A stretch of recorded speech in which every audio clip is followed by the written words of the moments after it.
the shadowed pines of Georgia, where forgotten sins whisper through the dust, a child's vengeance crushed more than bone. It shattered an empire's fragile veil.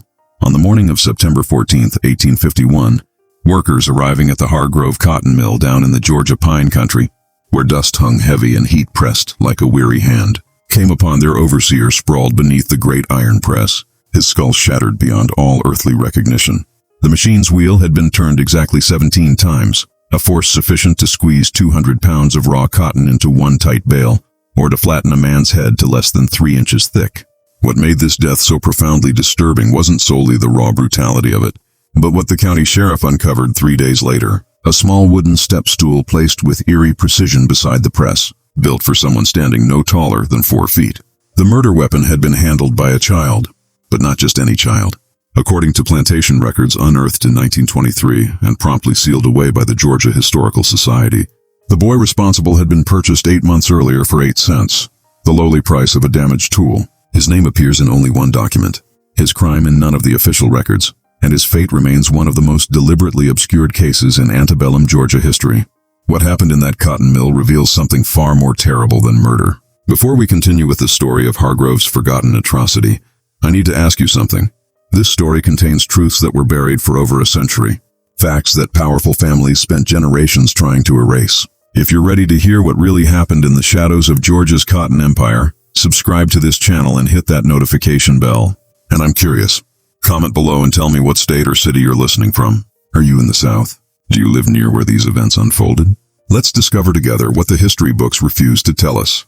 The story truly begins not with violence but with commerce, the kind of cold, calculated business that treated human beings as livestock and measured their worth in fractions of a dollar, in the quiet hush of auction blocks and ledger books. Hargrove in 1851 existed as little more than a crossroads, a collection of structures serving the cotton economy that dominated Georgia like a white-flowered plague, spreading through the pine country with its dust and silence. The town itself consisted of 23 buildings, 2 churches where hymns faded into the heat, 1 general store, a blacksmith shop, and the rest. Homes of plantation owners who spent most of their time at their rural properties, coming to Hargrove only for business transactions or Sunday worship, under skies heavy with memory. But the true heart of Hargrove was the cotton facility, a sprawling complex of warehouses and processing equipment where raw cotton from surrounding plantations was compressed, weighed and prepared for shipment to the textile mills of New England and England, amid the constant rhythm of machines whispering like distant thunder. The facility belonged to Silas Beauregard, a man whose wealth came not from growing cotton but from handling it, charging plantation owners for processing and storage, taking his percentage from every bale that passed through his machines. In a world where legacy decayed like old wood in the sun, Beauregard had inherited the business from his father in 1847 and had expanded it considerably, installing new presses imported from Philadelphia and hiring additional workers to handle the increased volume, as the pine winds carried the scent of labor and earth. He was 34 years old in 1851, married with 3 daughters, and considered himself a reasonable man who ran his operation efficiently and profitably, with a calm that belied the heaviness beneath. The processing facility operated year-round, but the true frenzy came during harvest season, August through October, when wagon after wagon arrived loaded with raw cotton, and the presses ran from dawn until well past midnight, their thunder fading into the night like forgotten prayers. The work was brutal, lifting, sorting, feeding the massive mechanical presses, operating the baling equipment, loading finished bales onto railway cars, all under the weight of silence and heat. Most of this labor was performed by enslaved men and women, 37 of them owned by Beauregard, specifically for the facility's operation, their shadows long in the flickering candlelight.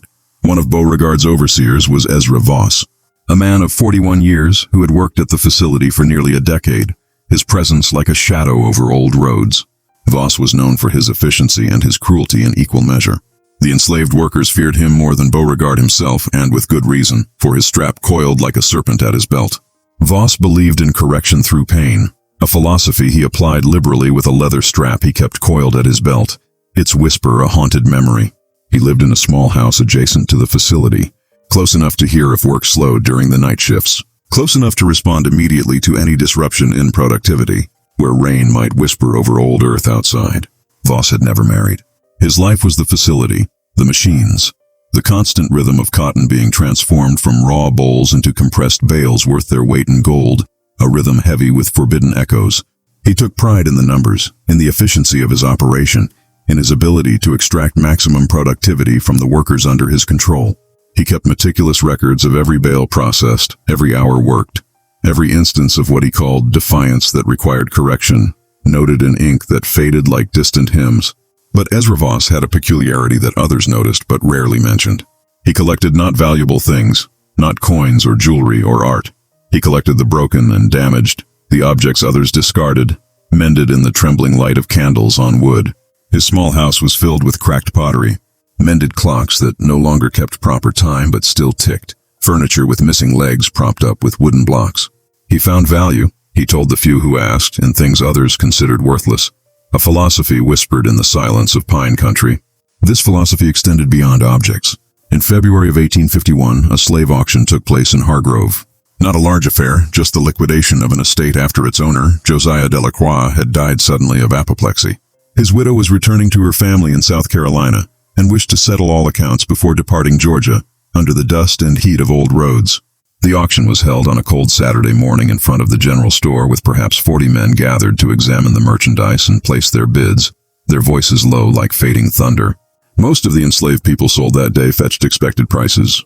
Young men in their prime went for $200 to $2,500, women of childbearing age for slightly less, children for $500 to $700, depending on their age and apparent health. But there was one lot that drew uncomfortable laughter and dismissive comments from the assembled buyers. Lot number 17 was a boy listed in the auction document as approximately 11 years old. Name recorded only as Little Abram. The auctioneer's description was brutally clinical. Dwarf Negro boy, approximate height 3 feet 9 inches. Proportions irregular, left arm shorter than right, spine curved, feet turned inward, has been employed in light household tasks, understands English, generally obedient, his small form standing in the cold light. The boy stood on the auction block wearing clothes several sizes too large, his head barely reaching the auctioneer's waist. His condition was immediately apparent to everyone present. What we would now recognize as a form of dwarfism, likely achondroplasia, combined with additional complications that affected his limbs and spine. In 1851, such conditions were little understood and often attributed to maternal sin or divine punishment, whispered in the haunted quiet. The enslaved community often protected such individuals, finding them work suited to their abilities. But to slave owners, they represented a calculation. The cost of feeding and housing someone against their potential productivity. The bidding for Little Abram opened at $50. There were no takers. The auctioneer dropped to $30, still nothing. At $10, a few men chuckled. At $5, someone suggested the boy might be useful for scaring crows from a field. At $1, the auctioneer's voice carried frustration and a desire to simply complete the sale and move on to more profitable lots. 8 cents, Ezra Voss called out from the back of the crowd. The laughter stopped. Men turned to stare at Voss, trying to understand if he was mocking the process or making a legitimate offer. 8 cents was what one might pay for a pound of nails or a small bag of seed. It was not a price associated with a human being, even one considered damaged, in that cold morning light. 8 cents, Voss repeated, walking forward through the crowd. That's my bid. The auctioneer looked to the estate executor, who simply shrugged. The widow wanted everything sold, every debt settled, every piece of property converted to cash for her departure.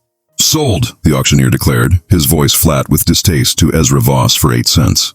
Voss paid the money immediately, pulling out 8 copper pennies from his coat pocket and placing them in the auctioneer's hand one at a time, letting each coin clink against the others, the sound echoing like a forbidden sermon. Then he walked to the auction block, looked down at Little Abram, and spoke in a voice loud enough for those nearby to hear. You're mine now. You'll work at the cotton facility. You'll do what I tell you when I tell you, and you'll do it well. Do you understand? The boy nodded once, his dark eyes meeting Voss's for just a moment before dropping to the ground. Those who witnessed the exchange would later remember that moment, would remember the boy's expression as unreadable, not fearful, not defiant, simply blank, as if something behind his eyes had gone dark, like candlelight trembling on wood.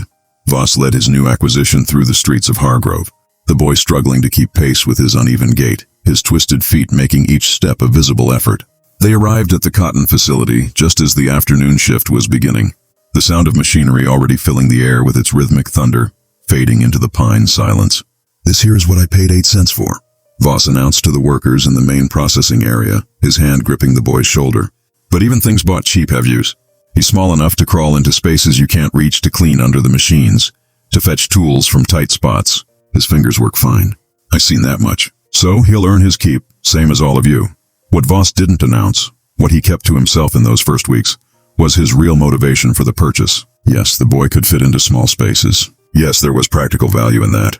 But there was something else. Something that satisfied a need Voss himself probably didn't fully understand. The ownership of something broken, something he could shape and control. Absolutely. Something that proved his belief that even the most damaged thing had value.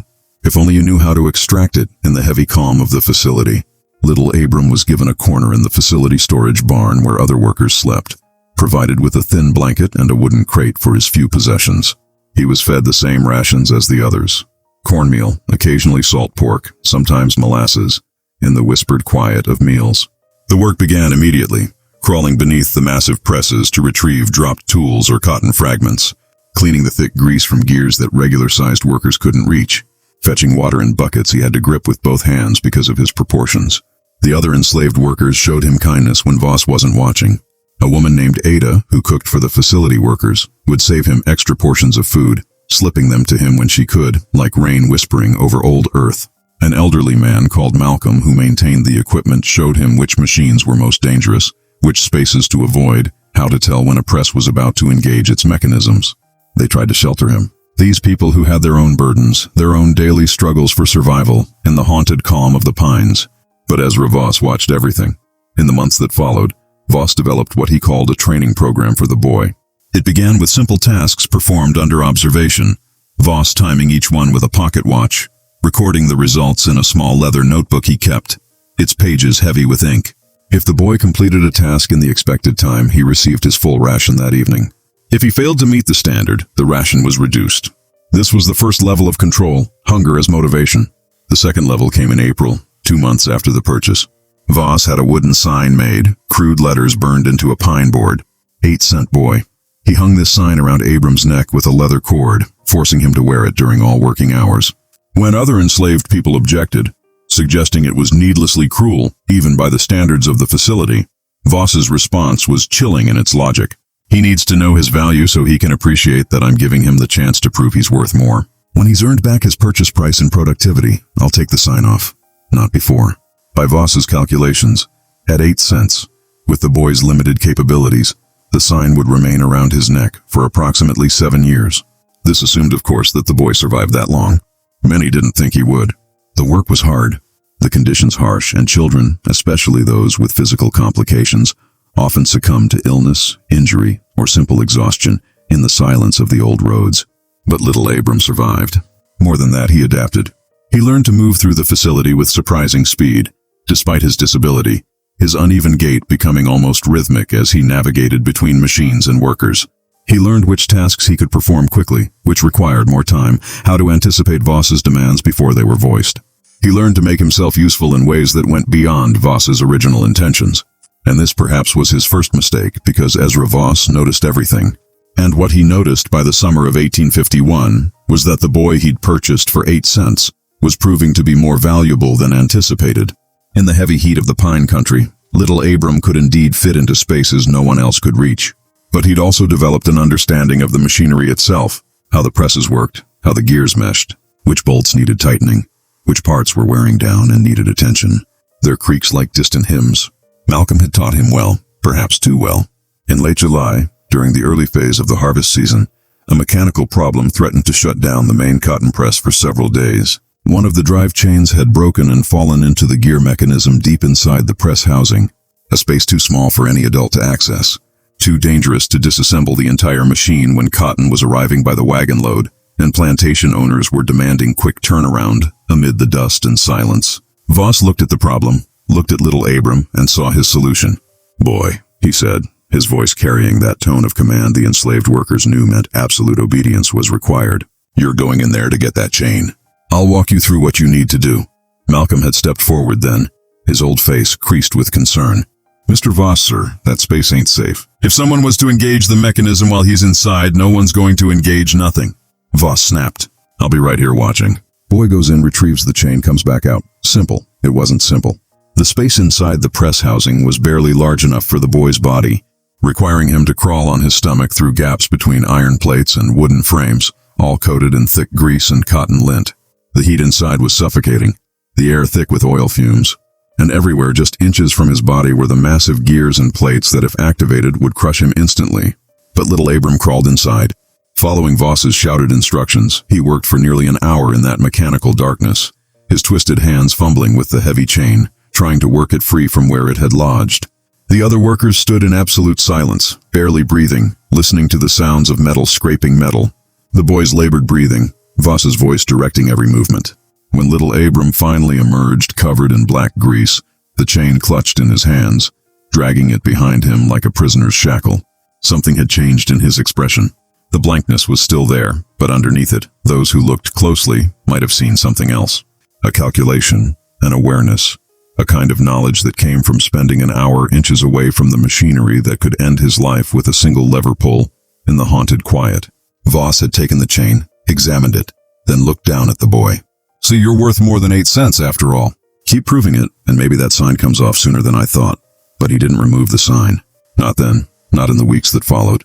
Even as the boy continued to prove useful, continued to perform tasks others couldn't, continued to crawl into dangerous spaces to retrieve dropped tools or clear jammed mechanisms, the sign remained. A constant reminder. 8 cents, that's what you are. That's all you'll ever be, unless I decide otherwise. By early September, the harvest season was at its peak. The facility operated around the clock with workers sleeping in shifts, the machines never stopping, the smell of cotton and sweat and machine oil creating a fog that hung over Hargrove like morning mist over the pines. Voss himself barely slept, moving through the facility at all hours, checking productivity, demanding faster work, using his leather strap when he felt workers were slowing down. Little Abram had been assigned to the night shift, working from sunset until dawn, primarily maintaining the area around the main press where Voss himself usually stationed during the busiest hours.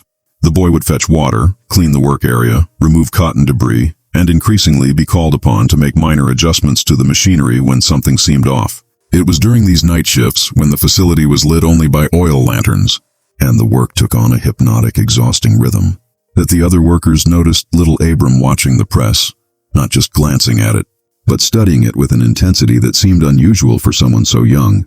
He would stand in the shadows, his small form barely visible, his eyes tracking the movement of the great iron plates, the turning of the screw mechanism, the way the pressure built slowly and then released over and over all night long, like thunder fading into hymns. Malcolm had noticed. On a break one night in early September, he'd pulled the boy aside, speaking quietly in the dialect of the enslaved, words that could be passed off as harmless if overheard, but carried meaning to those who understood. "Child, you gotta be careful what you think about. Some thoughts, they grow like poison oak, start small but they spread. Cover everything, choke out what's good." Little Abram had looked up at him, and for just a moment the blankness had cracked. How much pressure it'd take? The boy had asked, his voice soft. The first words Malcolm had heard him speak in weeks. To crush cotton down to a bale. Malcolm's blood had gone cold. "More than you want to know about. More than you should be thinking about." "Just wondering," the boy had said, and the blankness had returned smooth as water over stones. 3 days later, on the morning of September 14th, 1851, Ezra Voss was found dead beneath the main cotton press. The discovery came at dawn when the morning shift workers arrived to relieve those who'd worked through the night. The facility should have been full of activity, but instead they found an unusual silence. The main press had been shut down, its massive mechanism frozen mid-cycle. Oil lamps still burned at their stations, casting flickering shadows across walls stained with years of cotton dust. And there, beneath the press itself, visible in the growing morning light streaming through the high windows, was Ezra Voss, or what remained of him. His body was positioned on the press bed, the massive iron plate suspended approximately 3 inches above where his head should have been. The word "should" is crucial here because Ezra Voss no longer had a head in any recognizable sense. The press plate had come down with such force and been worked with such methodical precision that what lay beneath was little more than a dark stain spreading across the cotton batting used as cushioning for the bales. Thorne Delacroix, the plantation owner who arrived with that first morning shift, would later testify that he couldn't look at it direct for more than a second. The body below the neck appeared untouched. Voss's clothes were intact, his arms at his sides, his legs straight, but above the shoulders was simply absence. The iron plate rested on the press bed itself, with perhaps half an inch of organic matter spread between metal and wood, compressed with such thoroughness that nothing remained in 3 dimensions. What made the scene even more disturbing was its precision. This was not a clumsy accident, not someone caught by surprise when machinery engaged unexpectedly. The press had been operated with care, with knowledge, with an understanding of exactly how many turns of the great wheel were needed to achieve complete compression. Someone had positioned Voss on the press bed. Whether through force, unconsciousness, or deception wasn't immediately clear, and then had worked the mechanism with deliberate intent. The wheel itself showed signs of this deliberation. The cotton press operated by manual labor. Two men would typically turn the large wooden wheel that engaged an iron screw mechanism, building pressure slowly but inexorably, compressing the raw cotton into the dense bales required for shipping. It took strength and coordination, but more than that, it took knowledge, understanding when to stop, how to release the pressure, how to reset the mechanism. This wheel had been turned 17 times. They would later determine by counting the position of marks on the screw mechanism. Each complete rotation added thousands of pounds of pressure. After 10 rotations, cotton was compressed to half its original volume. After 15, it became dense as hardwood. The fibers crushed together into something barely resembling the soft bolls that had arrived from the fields. After 17 rotations, the pressure was sufficient to drive every ounce of air, every drop of moisture, every hint of softness from whatever was caught beneath that iron plate. But here was the detail that would obsess the investigation. The wheel was positioned nearly 8 feet off the ground, its handles designed for men of average height to grip and turn with their full body weight. How had someone short enough to require a step stool managed to apply the force necessary to turn it 17 times? The answer was found 3 feet from the press. A wooden step stool carefully constructed from scrap lumber, its surface showing scuff marks and indentations consistent with someone standing on it repeatedly shifting their weight, using it as a platform to reach the wheel handles. But this stool was built low, barely 15 inches high. Whoever had used it to operate the press stood no taller than 4 feet. Sheriff Josiah Claiborne arrived at the facility within an hour of the body's discovery. Claiborne was 60 years old, a veteran of frontier law enforcement, who'd seen violence in many forms during his decades serving Georgia's rural counties. But even he, according to his report filed with the county clerk, found the scene to present circumstances most disturbing to contemplate, in the calm heavy with forbidden memories. His initial assessment focused on the obvious questions. Who had been working the night shift? Where were those workers now? Who had access to the facility during the hours when this must have occurred? The answers came quickly, but they brought more questions. The night shift had consisted of 12 enslaved workers supervised by Ezra Voss himself. This was standard during harvest season. Voss often took night supervision personally, believing the workers needed his presence to maintain productivity during the exhausting overnight hours. According to the workers now being questioned, Voss had been alive and active until approximately 3 in the morning when he'd made his usual rounds of the facility, checking each station, noting productivity in his leather notebook. After that point, accounts grew hazier. The work was hypnotic, exhausting, the kind that made time stretch and contract strangely. Men would work for what felt like an hour and discover only 20 minutes had passed, or the reverse in the flickering lamplight, with the constant noise of machinery, the counting of bales, the rhythmic movements of labor. It was entirely possible for someone to disappear for an hour without being immediately missed. What the workers could confirm was that little Abram, and this is when the sheriff first learned about the 8-cent purchase, the sign still found lying near the boy's sleeping corner, had been assigned to the main press area that night.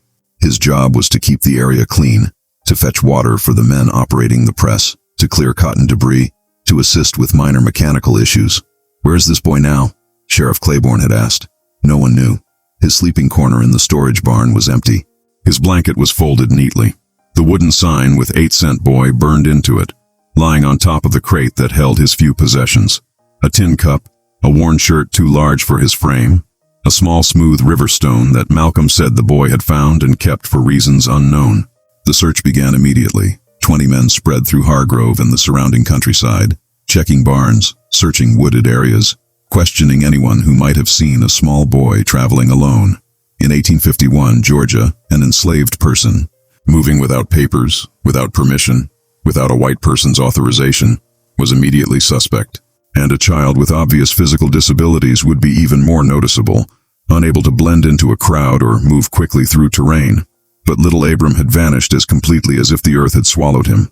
While the search continued, Sheriff Claiborne examined the crime scene with increasing unease. The more he studied it, the less it made sense.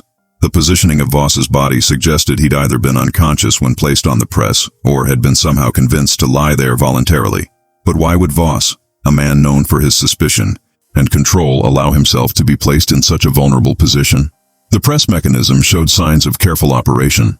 This wasn't frantic or panicked work. Someone had taken their time, had turned that wheel slowly and methodically, had likely watched as the pressure built, as the iron plate descended, as Ezra Voss's life ended in what must have been both instantaneous and eternal, like the final breath of a sermon. Dr. Abram Claiborne, the town's physician called to examine the remains, noted in his report, death would have occurred within seconds of the cranium's collapse. However, given the evidence of progressive compression, the deceased may have experienced significant terror and pain in the moments before mortality, assuming consciousness was retained. The precision of the injury suggests deliberate intent rather than accidental engagement of machinery in the whispering rain over old Earth. On the second day after the discovery, Malcolm was brought in for extended questioning. As the enslaved worker with the most knowledge of the machinery and the closest thing to a relationship with little Abram, he was considered a crucial witness. The questioning took place in Hargrove's one-room jail. Sheriff Claiborne, sitting across a rough wooden table from the elderly black man whose hands shook slightly, not from fear, but from the arthritis that plagued his joints after decades of manual labor. "Tell me about the boy," Claiborne said, his voice neither kind nor cruel, simply matter of fact. "What was he like? Did he speak about Voss? About the work?" Malcolm had chosen his words carefully, knowing that anything he said could result in punishment for himself or others. "The child was quiet, sir. Kept to himself mostly. Did his work without complaining. Mr. Voss. He was hard on the boy, but he was hard on everybody. Did the boy ever threaten Voss? Ever show defiance? No, sir. Child just did what he was told. Wore that sign around his neck every day without a word of complaint. But you taught him about the machines." Claiborne pressed. "You showed him how they worked." Malcolm had felt the trap closing. "Yes, sir. So he'd know how to stay safe. So he wouldn't get hurt doing the jobs Mr. Voss gave him. Those machines, they'll kill you quick if you don't understand them. So he understood them well enough to operate them. Sir, that press requires 2 strong men to turn that wheel. The boy couldn't hardly reach it, even with that stool. His arms aren't the same length. His back is twisted. He couldn't generate the force needed." This was the central contradiction that plagued the investigation. Every man who worked the facility confirmed that operating the main press required significant strength and coordination, even with a step stool, even with knowledge of the mechanisms. How could a small boy with physical disabilities manage what typically required 2 adult men working in coordination?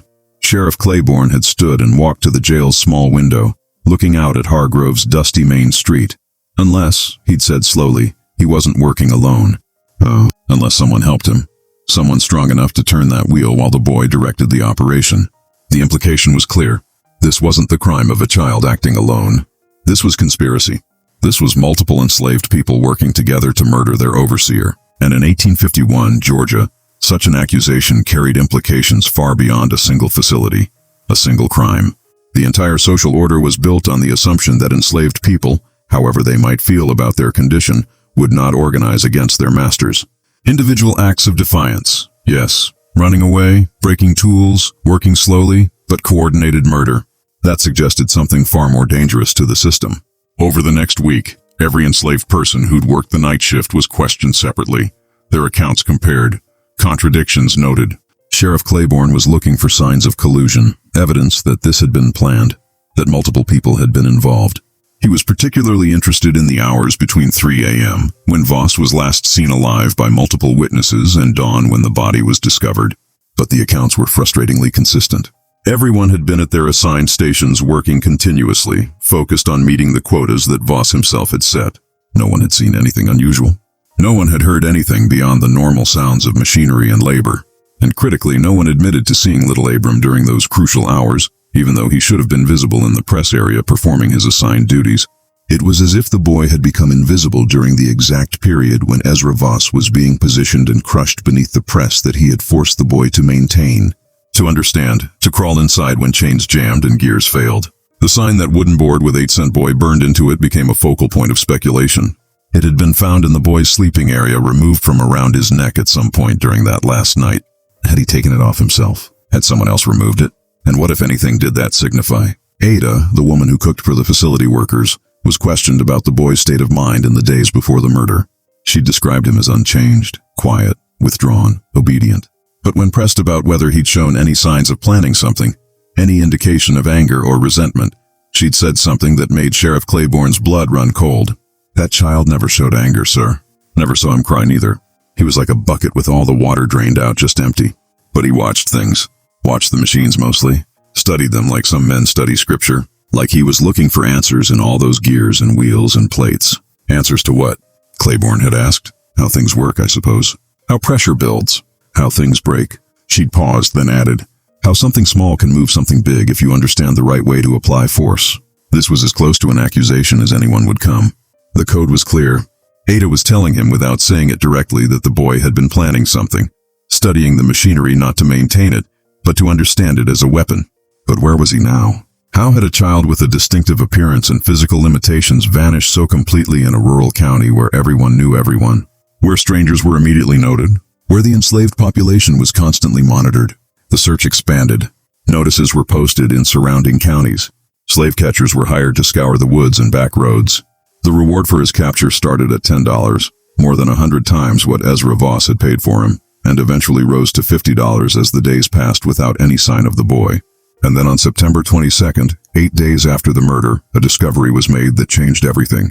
A farmer named Malcolm Hargrove, working his land roughly 8 miles northeast of Hargrove, found something unusual while clearing brush near Salvation Creek, a shallow waterway that wound through the county before joining larger rivers that eventually reached the Atlantic.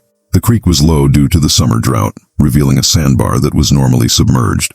And on this sandbar, Hargrove discovered a set of child-sized footprints preserved in dried mud. But these weren't normal footprints. They were irregular. The left foot turned inward, the right appearing to drag slightly, exactly consistent with little Abram's documented disability. The prints led from the creek bank into the water, then disappeared where the current had presumably carried them away. Following the tracks backward, Hargrove discovered a small hollow beneath the exposed roots of a massive oak tree, a space barely large enough for a child to crawl into. And inside this hollow, the torn remnants of a shirt, definitely too large for whoever had worn it, and a single copper penny pressed into the soft earth, as if someone had clutched it tightly before letting it fall. Sheriff Claiborne arrived at the site within hours, bringing Malcolm with him to confirm the significance of what had been found. The old man had examined the footprints carefully, his face impassive, then confirmed what Claiborne already suspected. "That's the boy's walking pattern, sir. Can't be nobody else." The timeline that emerged was chilling in its implications.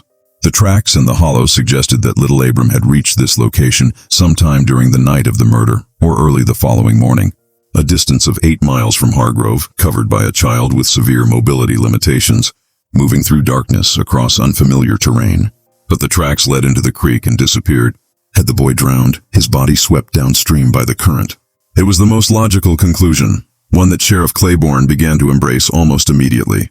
A child fleeing in panic, without understanding the danger of the creek, wading too deep, swept away by water that appeared calm but hid dangerous undercurrents. Yet something about this conclusion troubled those who knew the creek. Salvation Creek was shallow. Even at its deepest point in the spring floods, it barely reached 5 feet. During the September drought, it was more like 2 or 3 feet, hardly enough to pose a serious threat even to a small child. And the current, while present, was gentle enough that drowning seemed unlikely. An alternative theory emerged. Perhaps the boy had used the creek deliberately, wading through shallow water to hide his scent from tracking dogs, then emerging somewhere downstream where his tracks wouldn't be found. It was a level of calculation that seemed beyond a child's capabilities, yet the evidence supported it. The copper penny troubled Sheriff Claiborne most. Why would someone fleeing for their life pause to leave a coin pressed into the earth? Was it dropped accidentally or placed intentionally? And if intentionally, what did it signify? When Claiborne showed the penny to Silas Beauregard, the facility owner's face had gone pale. He'd recognized it immediately. Not the specific coin, but its significance. Voss paid 8 pennies for that boy. 8 cents. He used to mock him about it, tell him he wasn't worth more than pocket change. Beauregard's hands had shaken slightly as he held the coin. Do you think the boy left this as some kind of message? Like he was returning what he was bought for? It was a disturbing thought, one that suggested premeditation, symbolic thinking, a level of consciousness about his own commodification that made the crime feel less like panic and more like statement. A child capable of that kind of abstract revenge was a child who had been thinking, planning, calculating for months. The search continued for 3 more weeks, but no trace of little Abram was ever found. The creek was dragged for miles downstream. Every farm, every shed, every cave within 20 miles was searched. Slave catchers brought their best dogs, but the scent trail ended at the water's edge and never picked up again. By mid-October, as the harvest season wound down and the facility returned to normal operations, Sheriff Claiborne closed his investigation with a report that satisfied no one. The official conclusion: Ezra Voss had been murdered by person or persons unknown, likely including the enslaved boy called Little Abram, who had subsequently perished while fleeing the scene. His body lost to Salvation Creek, but Claiborne's private notes discovered years later in his estate papers told a different story. "I do not believe the child drowned," he wrote. "The evidence suggests calculation beyond his years, assistance beyond what any witness will admit, and an escape planned with care. Someone helped him, someone who knew the land, who understood how to disappear, who had reason to want both Voss dead and the boy free. I cannot prove this, and in truth I am not certain I wish to. Justice in this case may have been served outside the law. The mystery of what really happened that night in September 1851 has never been solved." But before we explore what came next, the consequences that rippled through Hargrove and beyond, I want to hear from you. Do you think little Abram acted alone? Could a child really have the strength and knowledge to operate that press? Drop your theories in the comments below, and if this story is keeping you on edge, hit that like button and share it with someone who loves dark historical mysteries. Now let's discover what Hargrove tried so desperately to bury. The death of Ezra Voss should have sparked outrage, demands for justice, public executions as examples. Instead, what followed was something far stranger. A conspiracy of silence that spread through Hargrove like fog through the pines. In the weeks following Voss's death, something unexpected happened in Hargrove. The story began to change. Not dramatically, not all at once, but gradually, subtly, the way a photograph fades when left in sunlight. The initial newspaper reports in the Hargrove Gazette had been detailed and lurid, describing the brutal murder by savage hands and the hunt for the monster responsible. But by late October, subsequent articles grew shorter, vaguer, less interested in the specifics. By November, the story had disappeared entirely from the local press, replaced by mundane reports of cotton prices and upcoming church socials. This wasn't accidental. Silas Beauregard had quietly approached the newspaper's editor, Eveline Marrow, with a proposal. The continued reporting of this incident is damaging to business confidence. Plantation owners are nervous about sending their cotton to a facility associated with murder. Perhaps it would be better for everyone if we allowed this unfortunate matter to fade from public attention. The amount of money that changed hands was never recorded, but Marrow's sudden ability to upgrade her printing press that winter suggested the conversation had been profitable. But Beauregard's motivation wasn't just business protection. There was something else, something that bothered him about the whole affair. In the weeks after Voss's death, as he'd gone through his overseer's personal effects, Beauregard had discovered Voss's notebook, the leather-bound journal where he'd recorded every detail of the facility's operations, every worker's productivity, every instance of what he called correction. The notebook's final entries disturbed Beauregard deeply. In the weeks before his death, Voss had become obsessed with little Abram, filling pages with observations about the boy's capabilities, his understanding of machinery, his movements through the facility. But the tone had shifted from the clinical documentation of earlier entries to something darker, more personal. August 29th, the 8-cent boy completed retrieval from press housing in 42 minutes, 7 minutes faster than previous attempt. His understanding of the mechanisms continues to exceed expectations. I believe I have found something remarkable in this damaged creature. With proper training, he may prove my thesis that value exists even in what others discard. September 3rd observed the boy watching the main press during night operations. His focus was absolute, studying each rotation of the wheel, each engagement of the screw mechanism. When questioned, he claimed simple curiosity. I do not believe him. There is calculation behind those eyes. September 8th. The boy asked me today how much force the press generates at full compression.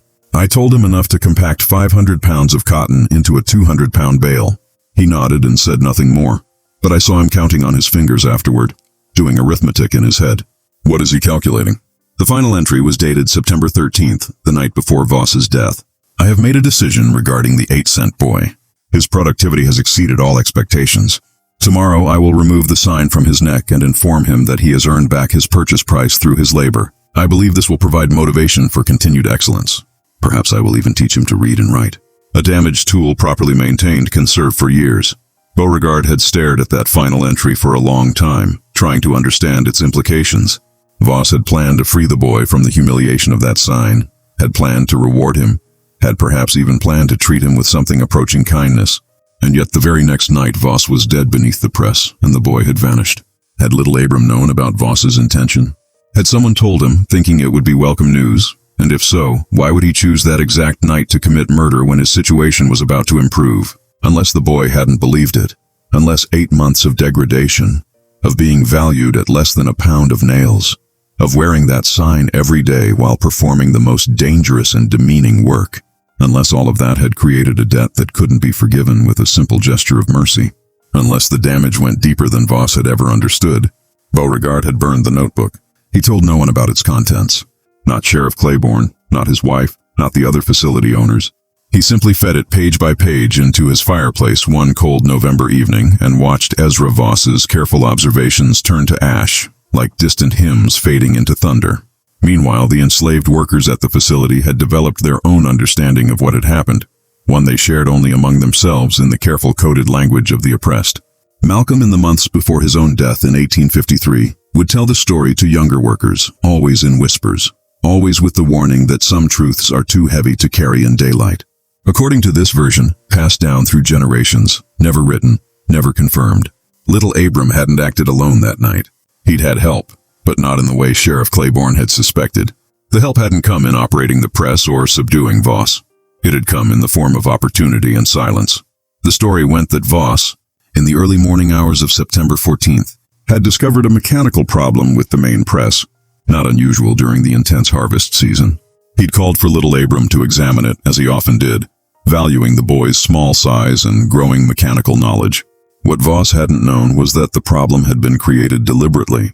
A bolt loosened just enough to cause a vibration in the mechanism noticeable to someone as obsessive about his machinery as Voss. While Voss bent over the press bed, examining the source of the problem with a lantern, explaining what he was looking for, the boy had simply acted. A push wasn't needed. Voss was already in position. What was needed was the wheel. And here was where the story became almost mythical in its telling. The boy had used Voss's own body weight. The press wheel had a release mechanism, a lever that when pulled would cause the iron plate to drop suddenly by several inches before catching on a lower gear. It was a safety feature designed to quickly release pressure if something went wrong. Little Abram had pulled that lever while Voss's head was beneath the plate, and the initial drop, perhaps 6 inches, had been enough to stun him, to pin him, to make resistance impossible. After that, turning the wheel hadn't required 2 men's strength. It had required only time, patience, and the mechanical advantage of the step stool the boy had built over weeks from scrap lumber, hidden in plain sight among the facility's clutter. 17 turns, approximately an hour of work, turning the wheel a quarter rotation at a time, resting, turning again, each rotation adding pressure, each adding inevitability. And the other workers, they had heard nothing unusual because the sound of the press operating was normal. They had seen nothing because they had practiced the most essential survival skill of the enslaved, the ability to not see what might get them killed for witnessing. When questioned later, they spoke truth. They had been at their stations working. They simply failed to mention that they had deliberately never looked toward the main press during those crucial hours, had deliberately focused on their own tasks with unusual intensity, had created a circle of willful blindness that allowed what needed to happen to happen. This version of events explained much, the precision of the crime, the lack of struggle, the boy's escape. But it also raised darker questions. If the other workers had known, had participated through their silence, had created the opportunity, did that make them accomplices to murder? Or was their inaction simply another form of survival in a system where resistance could mean death? By the spring of 1852, Hargrove had largely moved past the Voss incident. The cotton facility continued operations under new management. The harvest that year was strong and profits were good. Silas Beauregard had hired a new overseer, a man named Thorne Voss, who was known for being firm but fair, or at least as fair as the system allowed. But something had changed in the facility's atmosphere, something the enslaved workers felt, but couldn't quite articulate. There was a sense of possibility now, a tiny crack in the absolute power that had governed their lives. Voss's death had proven something. The system wasn't invulnerable. The masters weren't untouchable. Under the right circumstances, with enough pain, enough cause, enough calculation, resistance was possible. This didn't manifest in open rebellion, nothing so dramatic or suicidal.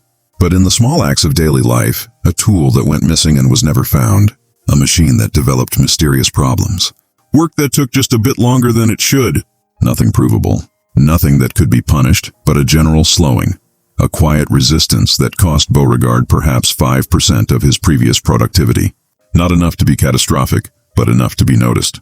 Thorne, the new overseer, was smart enough to recognize what was happening. He'd lived his entire life in the South, understood the delicate balance of coercion and cooperation that made the system function. He knew that Voss's mistake hadn't been cruelty. Cruelty was expected built into the system, but rather the personal nature of his cruelty, the way he'd singled out individuals for special humiliation. So Thorne maintained discipline through routine rather than spite, through established rules rather than capricious punishment. He never made anyone wear a sign. He never mocked anyone for their physical appearance. He ran the facility efficiently, profitably, and with the minimum violence necessary to maintain control. And in doing so, he ensured that the memory of Ezra Voss faded even further, became just another story of a man who'd pushed too hard and paid the price. But there was one person who couldn't let it go. Voss's widow, Calpurnia, who had moved back to her family in Virginia after her husband's death. She had inherited nothing from Voss. He'd died without a will, and his assets had been minimal anyway, most of his income having gone to gambling debts she'd known nothing about. But she'd inherited his questions, his unfinished business, his ghost. In the summer of 1852, Calpurnia hired a private investigator named Abram Delacroix, paying him with the last of her widow's settlement to discover what really happened to her husband. Delacroix was an unusual character for the time, a former Pinkerton agent who'd left the agency after a disagreement about methods and now worked independently, taking cases that interested him regardless of their profitability. What interested Delacroix about the Voss case wasn't the murder itself. He'd investigated dozens of killings in his career, but rather the elaborate silence that surrounded it. In my experience, he wrote to Calpurnia, when everyone agrees on a story, it's usually because they've agreed to lie. Delacroix spent 6 weeks in Hargrove and the surrounding county, interviewing anyone who would talk to him, examining records, visiting the crime scene repeatedly. His methods were thorough and often unorthodox. He spoke to enslaved workers when their masters weren't present, paid informants in the white community for gossip, spent long hours simply observing the cotton facility's operations. His final report to Calpurnia, dated August 15, 1852, was devastating in its conclusions. I believe your husband was indeed murdered by the boy called Little Abram, likely with the tacit cooperation of other enslaved workers at the facility. However, I must tell you that in investigating your husband's treatment of his workers, I discovered patterns of behavior that, while legal under current law, were extraordinarily cruel, even by the standards of this institution. The boy in question was subjected to deliberate humiliation and degradation, was forced into dangerous situations repeatedly, and was treated as less than human, even among a population already denied humanity by law. I cannot condone murder, but I can understand it. Your husband created the circumstances of his own death. The report continued with details that made Calpurnia weep, not from grief, but from shame. Descriptions of Voss's collection of damaged people and objects, accounts of the sign he'd forced the boy to wear, testimony about the dangerous work he'd assigned to a child with physical disabilities. She'd known her husband was involved in the slave trade. Of course, every white person in the South was directly or indirectly, but she hadn't known the specific cruelties, the personal nature of his mistreatment. Delacroix's report ended with a statement that Calpurnia would carry with her for the rest of her life. The boy, Little Abram, almost certainly died in Salvation Creek or shortly after crossing it. His body was likely never found because it was buried by someone who knew the land, someone who wanted him to rest in peace rather than be returned to bondage or hanged for his crime. Whoever helped him escape performed an act of mercy in a system that allows no mercy. I recommend you let this matter rest. Your husband is gone. The boy is gone. Further investigation will only bring pain to everyone involved, including yourself. Calpurnia took Delacroix's advice. She burned his report and never spoke of the matter again. When she died in 1871, her personal papers contained no reference to Ezra Voss, no mention of Hargrove, nothing to suggest she'd ever been married to the man who was crushed beneath a cotton press in September of 1851. But she did leave one curious item, a small leather pouch containing 7 copper pennies wrapped in a note that read simply, "A debt unpaid." The truth about what happened to little Abram after he disappeared into Salvation Creek may never be fully known, but the ripples of that September night continued to spread through Georgia's history in ways no one expected. If this story is sending chills down your spine, share it with someone who appreciates dark historical mysteries, hit that like button to support our content, and subscribe to never miss stories like this, because what we're about to discover next will change everything you thought you knew about this case. Just when the story seemed to have ended, when everyone involved had either died or moved on, a discovery in 1889 would force historians to reconsider everything they thought they knew about the 8-cent boy. In March of 1889, a remarkable event occurred that would briefly resurrect the long-forgotten story of Ezra Voss's murder. A crew of workers building a new railroad line through what had once been the outskirts of Hargrove, now absorbed into Atlanta's growing sprawl, made a discovery that shocked everyone involved. approximately 12 miles from the original cotton facility in an area that had been dense forest in 1851, but was now being cleared for development. The workers found a small cabin hidden in a hollow. The structure was collapsing, nearly reclaimed by the woods. But inside, preserved by the dry conditions and protected from the elements, they found human remains. The skeleton was small, obviously a child or young person, and showed signs of severe skeletal abnormalities consistent with dwarfism and spinal curvature. Next to the remains, a rusted tin cup, the rotted fragments of what had once been clothing, and most remarkably, a small wooden box containing 8 copper pennies arranged in a perfect circle. The discovery made the newspapers, and older residents of the area remembered the Voss case. Sheriff Claiborne had been dead for 15 years by then, but his successor, Magnolia Hargrove, ordered an examination of the remains. The county's new physician, Dr. Evelyn Voss, estimated the skeleton had been in the cabin for 30 to 40 years, consistent with the 1851 timeline. But here was the mystery. The cabin itself showed signs of having been lived in, not just used as a hiding place. There were crude shelves, a stone circle for a fire, evidence of cooking, indications that someone had survived there for perhaps weeks or even months. The location was brilliant, remote enough to avoid discovery, but close enough to the railroad line, which had existed since the 1840s, that someone could have walked to it with great difficulty in a night or two of hard travel. Dr. Voss's report raised more questions than it answered. The skeletal remains show no signs of violence or trauma beyond the pre-existing conditions. The individual appears to have died of natural causes, possibly exposure or illness. However, the arrangement of the pennies suggests deliberate placement, possibly a burial ritual performed by someone else. This raises the possibility that the deceased did not die immediately upon reaching this location, but survived for some time, possibly with assistance. The implication was staggering. Little Abram hadn't drowned in Salvation Creek. He'd escaped, had reached this hidden cabin, had survived there for an unknown period before eventually succumbing to illness, exposure, or simply the complications of his physical condition, and someone had known about it, had perhaps helped him, had certainly buried him with those 8 pennies arranged in their symbolic circle. The exact amount Ezra Voss had paid for him, returned to him in death as a kind of strange dignity. But who had helped him? Who had known about this cabin? Who had provided the supplies that allowed him to survive those first crucial weeks? The answer came from an unexpected source. Among those who read about the discovery was an elderly black woman named Ruth Delacroix, who at 76 was one of the oldest former slaves still living in the area. She'd been freed during the Civil War and had worked as a seamstress in Atlanta for decades, never speaking much about her past. But when she read about the cabin and the 8 pennies, she walked into the offices of the Atlanta Constitution and asked to speak to a reporter. What she told him became one of the most remarkable oral histories of the period, recorded in detail and preserved in the newspaper archives. Ruth had been a young woman in 1851, enslaved on a plantation adjacent to Hargrove. She'd known little Abram slightly, had seen him at the facility when she'd delivered food supplies, had noticed the sign around his neck, had felt the particular pain that comes from watching a child be degraded for something beyond his control. On the morning after Voss's death, as the search was beginning, Ruth had been working in a field near Salvation Creek when she'd seen something impossible. Little Abram, soaking wet, emerging from the water miles from where his tracks had later been found. He'd been walking upstream, using the water to hide his scent and trail, moving with painful slowness, but with absolute determination. Ruth had made a choice in that moment, one that could have gotten her killed or sold away if discovered. She'd hidden the boy in a drainage culvert, covered him with brush, and told him to wait. Then she'd returned to her work, said nothing to anyone, and waited for nightfall. That night she'd stolen food from her master's stores, a risk she described as worth taking, and had led the boy through the woods to a cabin she knew about. It had been built years earlier by a fugitive slave who'd lived there for months before being captured and returned to bondage. Most people had forgotten about it, but Ruth had remembered. She'd left him there with enough food for a week and a promise to return when she could.